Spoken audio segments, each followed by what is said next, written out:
So I work alongside with this ministry called Dare to Share, and the reason why I say that's because it's the ministry that I know of personally, and so I can speak directly on what they do, of why it helped me to begin to think this thought. So Dare to Share, their basic focus is to energize the church, to mobilize teens, to gospelize their world. And so why teens? Because teens have like the they're the ones that are the quickest to grab the gospel, and if you don't get them when they're teenagers, when they're older, you know the statistics of them getting it is longer. Why teens and their leaders is because the the the motor vehicle of teen ministry is like a speedboat, right? I'll do this next Wednesday. I'll do this next Wednesday.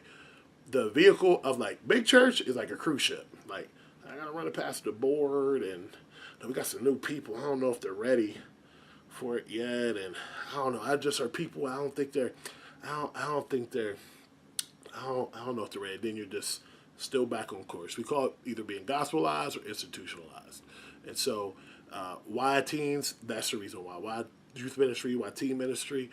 Student ministry is because of that. That effect.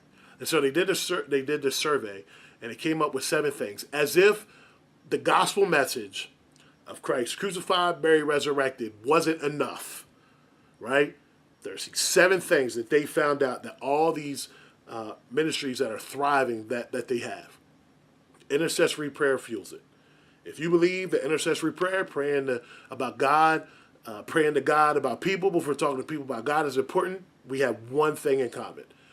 If we don't have, if Christ crucified, we want to blur that. We want muddy the waters. If that can't be enough, can we at least agree that we need to talk to God about people before talking to people about God? Not just talk to God about people, but now we got to talk to people about God. If we can agree with that, boom. Relational evangelism drives it. Can we agree that we need to teach people how to relationally communicate this gospel and not this, let me forward you to my manager style of evangelism? Like, you kind of lead someone to like a point, and like you don't know what to say. And it's like, well, why don't you come to church with me? And like you bring them to your pastor. You're like, here, right? Like here, pastor, talk to him. I call that, let me forward you to my manager style of evangelism.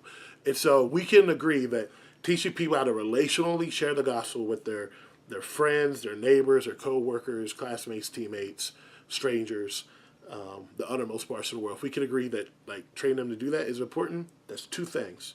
It's 2 things that we have in common. If we can agree that our leaders need to fully embrace these things, that we, as leaders, we need to be unified on like one common language, one common focus. Like, we can agree on that, we have 3 things in common already. Outside of Christ crucified, buried, resurrected, grace through faith. If that can't be enough, can we at least have 3 things in common already?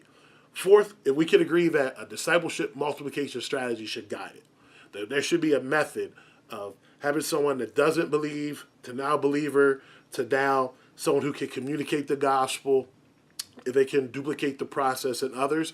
If we can agree that that's important, we have 4 things in common already. 4 things. 4 things in common. That's what a bold vision focuses. If we can agree that we need a bigger, bolder vision for our youth ministries, for not just youth ministries, but our ministries, instead of just like coming together and just meeting. See, now Bible study anymore is just a group of people coming here, what they already hear, not doing what they know they ought to be doing. Come back next week. We'll meet again. And we can agree that we need a bigger, bolder vision for our churches. That's 5 things we have in common already.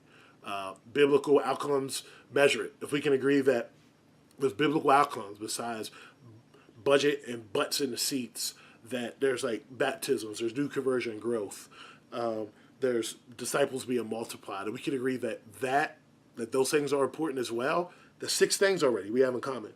And then we can agree that ongoing programs should reflect these efforts, that our daily, weekly, monthly, annual calendar should reflect that these things are important. That is 7 things we have in common. 7 things. And so what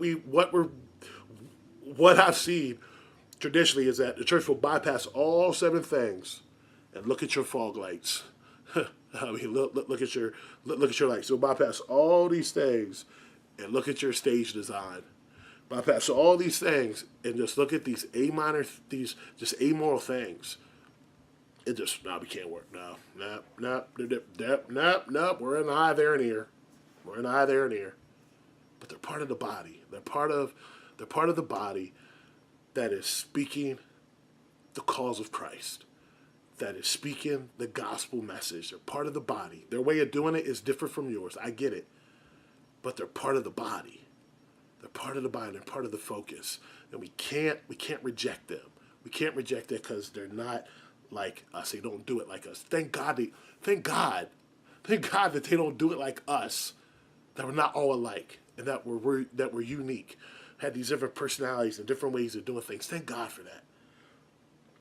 So yeah, these things are common. Next one is, no one claimed that their possessions were their own, but they shared everything they had. As a certified trainer here locally, we're doing this event, and I'm blessed to be able to work with like 11 ministries. And so we kind of wrote down these 7 values. Which one are you strong in? Which one are you weak in? And it was great to see those that were strong in one be able to help and give like best practices to the people who are weaker in that value, and see these people as they're telling them how they do these things. They're like taking notes, and they're just having this conversation, this organic conversation that blesses me, man.